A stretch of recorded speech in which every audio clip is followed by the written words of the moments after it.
In this video, we are going to show you how to repurpose content with Poppy AI. Now, you can repurpose or reuse, just repackage any type of content from videos to articles to documents, etc. So, of course, open a new board.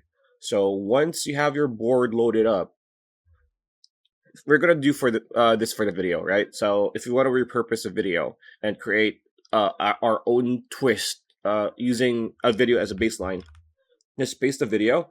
So we have a long documentary here about the American Civil War. Now, once you have it here, you want to open a new Poppy chat like so and connect the video to the chat and just begin prompting. So I like the simplest way to go about this is I want you to analyze the video I have linked, and I want you to create a script based off of this video, but do not copy it per se.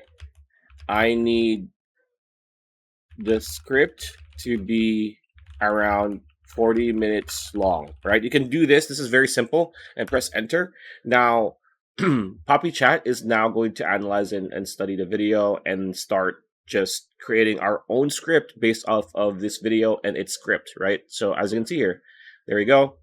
It's going to start creating a script for 40-minute documentaries. And as in the narrator, it's going to give you act one, sound effect, etc., etc. So that is pretty much how you repurpose content. And again, you can have the AI be more specific. You can via a more specific or better constructed prompt, because this is a very simple prompt, right? But it's creating a script as we speak. So that is how you do it. And if you're interested in trying out Poppy AI, you can get a $25 discount when you click on the link in the description below. Pretty much it. That's a video. Hope you liked it. Like, comment, share, subscribe. Ring that bell icon. We'll see you on the next video.